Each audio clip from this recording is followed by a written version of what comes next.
નમસ્કાર વિદ્યાર્થી મિત્રો, આપ સર્વે વિદ્યાર્થી મિત્રોનું હાર્દિક સ્વાગત છે આપણી મનપસંદ યુટ્યુબ ચેનલ બેસ્ટ ઇન એજ્યુકેશનની અંદર મિત્રો. તો મિત્રો આજે આપણે ધોરણ 9 વિષય વિજ્ઞાન ચેપ્ટર નંબર 9 ગુરુત્વાકર્ષણનું મિત્રો સંપૂર્ણ સ્વાધ્યાય પોથીનું સોલ્યુશન કરવા જઈ રહ્યા છીએ. તો વિદ્યાર્થી મિત્રો વિડીયો તમારે સ્કીપ કર્યા વગર છેલ્લે સુધી પૂરેપૂરો જોવાનો છે. પસંદ આવે તો મિત્રો એક લાઈક પણ કરવાની છે. તો વિભાગનો પહેલો પ્રશ્ન છે, જેનું મૂલ્ય પ્રાયોગિક રીતે સૌ પ્રથમ ખાલી જગ્યાએ મેળવ્યું હતું. તો ઓપ્શન નંબર બી છે, કેવેન્ડિશે મેળવ્યું હતું. પ્રશ્ન નંબર 2 છે, મુક્ત પતન પામતા પદાર્થના વેગમાં 1 સેકન્ડમાં થતો વધારો ખાલી જગ્યા હોય છે. તો 9.8 મીટર પ્રતિ second. Option number A is right answer છે. Option number B is right answer છે.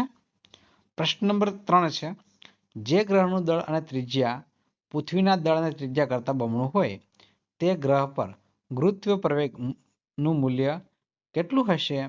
તો 4.9 મીટર પ્રતિ સેકન્ડ સ્ક્વેર. પ્રશ્ન નંબર 4 છે, મકાનની આગાસી પરથી મુક્ત પતન કરતા પથ્થરને જમીન પર પહોંચતા 4 સેકન્ડ લાગે છે. આ મકાનની ઊંચાઈ કેટલી હશે? તો 8 ગુણ્યા 9.8 મીટર પ્રતિ મીટર. ઓપ્શન નંબર ડી તમારો સાચો રહેશે.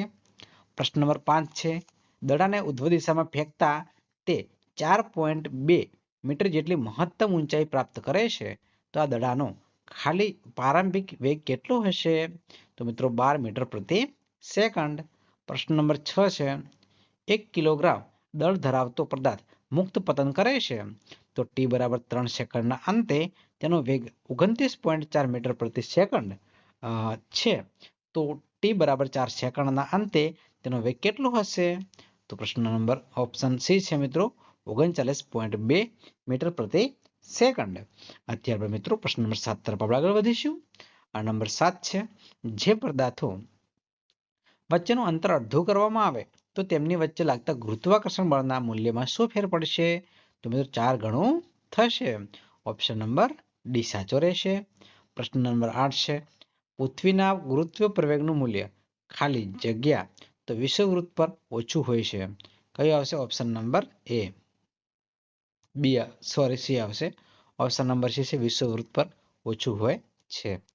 પ્રશ્ન નંબર 9 છે મિત્રો, 6 કિલોગ્રામ દળના પદાર્થનું ચંદ્ર પરનું દળ કેટલું હશે? તો 6 કિલો હશે. Option number C. પ્રશ્ન નંબર 10 છે, વજનનો એસઆઈ એકમ કયો છે? તો ઓપ્શન નંબર ડી, એ અને બી બંને મિત્રો. પ્રશ્ન નંબર 11 તરફ આગળ વધીશું. પૃથ્વી પરના આવેલા સ્થળે પદાર્થનું વજન W બરાબર ખાલી જગ્યા તો m ના સમપ્રમાણમાં હોય છે.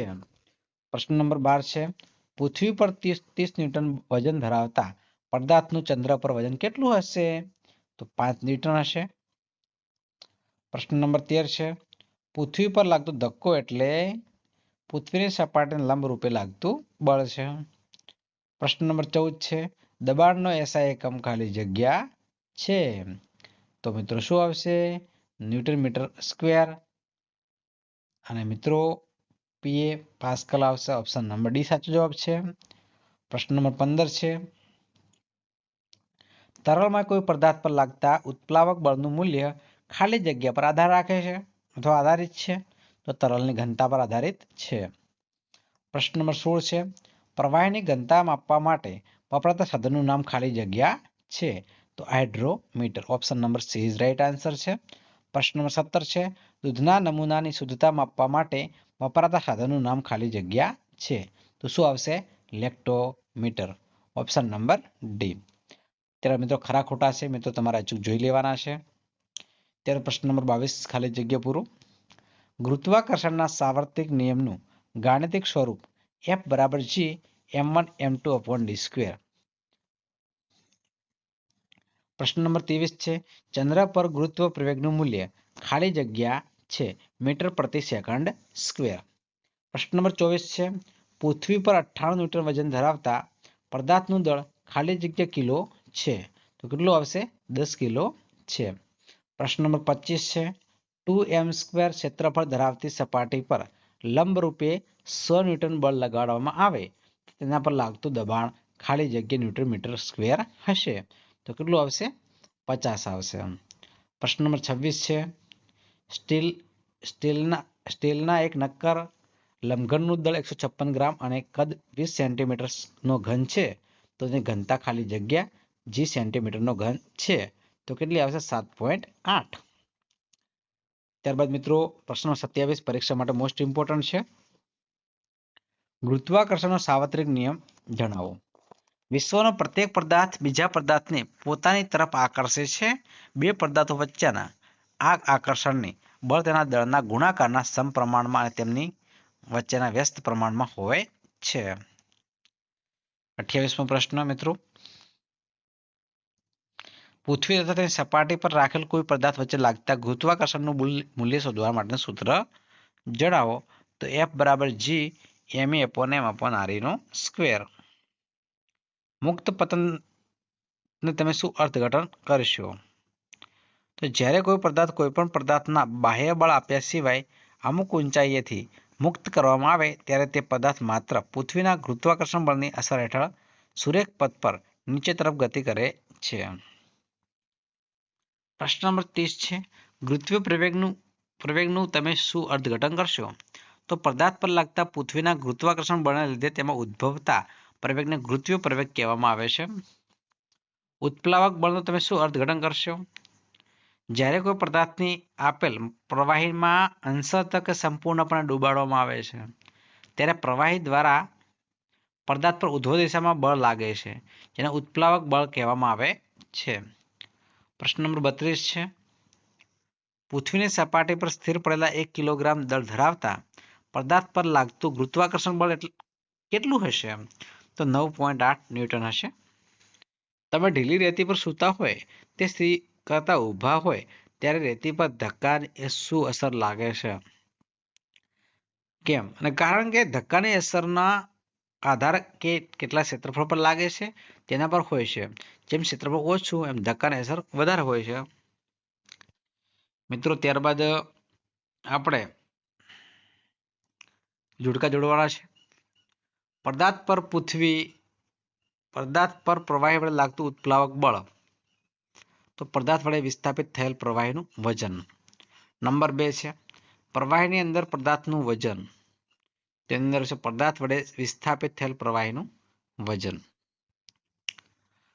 ત્યારબાદ વિભાગ વિશે પદાર્થની ઘનતા બરાબર પ્રવાહીની ઘનતા. તો એની અંદર પદાર્થ આંશિક રીતે પ્રવાહીની સપાટી પર તરશે. પદાર્થની ઘનતા < પ્રવાહીની ઘનતા. તો પદાર્થ પૂર્ણપણે પ્રવાહીની સપાટી પર તરશે. ત્યારબાદ મિત્રો વિભાગ બી આવશે. તો વિભાગ બી ના તમામ પ્રશ્નો મિત્રો તમારે જોઈ લેવાના છે મિત્રો, કારણ કે જો આપણે સમજાવવા જશું તો વિડીયો અતિ લોંગ બનશે. તો તમારા પ્રશ્નો મિત્રો વિડીયો સ્ટોપ કરીને મિત્રો જોઈ લેવાના છે. વ્યવસ્થિત તમારી સ્વાધ્યાય પોથીની અંદર મિત્રો વ્યવસ્થિત તમારે સારા અક્ષરે લખવાના છે અને સાથે સાથે મિત્રો તૈયાર પણ કરવાના છે. બરાબર છે. કોઈ જગ્યાએ કોઈ વસ્તુમાં કચાશ તમને જણાય ધોરણ 9 લગતા તો તમારે અમને જાણ કરવાની છે. બરાબર છે. તો મિત્રો ખાસ તમારે આર્કિમીડનો સિદ્ધાંત લખો અને કોઈ પણ બે ઉપયોગ જણાવો. આ પ્રશ્ન પરીક્ષા માટે ખૂબ જ ઇમ્પોર્ટન્ટ છે. તો ઇમ્પોર્ટન્ટ પ્રશ્નો પરીક્ષા માટે તૈયાર તમારે ખાસ કરી લેવાના છે. બરાબર છે મિત્રો. લખવા ખાતર લખવાનું હોતું નથી પણ વ્યવસ્થિત રીતે તમારે ખાસ લખવાનું, જેથી કરીને વ્યવસ્થિત લખશો એટલે પરીક્ષામાં સારું પરિણામ મેળવી શકશો. બરાબર છે. દેખો પ્રશ્ન બહુ સરસ છે કે અમિત પોતાના એક મિત્રને કહેવાથી ધ્રુવો પર કેટલાક ગ્રામ સોનું ખરીદે છે. તે સોનું વિષુવવૃત્ત પર પોતાના મિત્રને આપી દે છે. શું તેનો મિત્ર ખરીદેલા સોનાની વજનથી સંતુષ્ટ હશે? જો ના તો કેમ? બરાબર છે. તો સોનાના વજન કરતા વધુ હશે. મિત્રો એના પછી 8મા નંબરનો દાખલો છે. તો અહીંયા દાખલો તમારે વ્યવસ્થિત જોઈ લેવાનો છે. એનો જવાબ છે 350 ગ્રામ. એના પછી વિભાગ સી આવશે. તો ગુરુત્વાકર્ષણ સાર્વત્રિક નિયમ લખો અને સમજાવો તથા તેનું ગાણિતિક સ્વરૂપ પણ મેળવવાનું છે.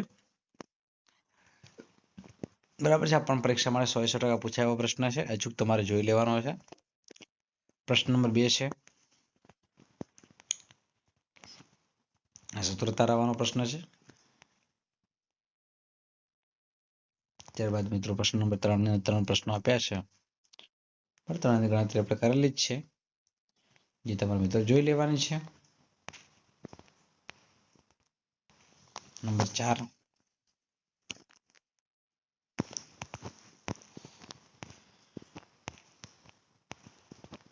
ચારે 4 પ્રશ્નો તમારે અચૂક તૈયાર કરી લેવાના છે. બરાબર છે.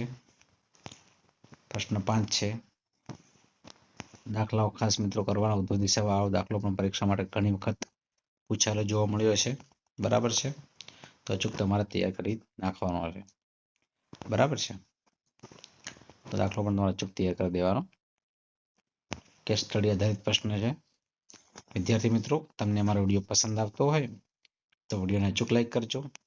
ચેનલ પર નવા હોય અને મિત્રો ચેનલને હજુ સબસ્ક્રાઇબ ન કરી હોય તો ચેનલને મિત્રો અચૂક સબસ્ક્રાઇબ કરજો. બાજુમાં આપેલા બેલ આઇકનને પણ પ્રેસ કરજો, જેથી કરીને આવનાર વિડીયો નોટિફિકેશન આપ સૌ વિદ્યાર્થી મિત્રો તમને મળતી રહે. ફરી મળીશું નેક્સ્ટ વિડીયોમાં. ત્યાં સુધી આવજો.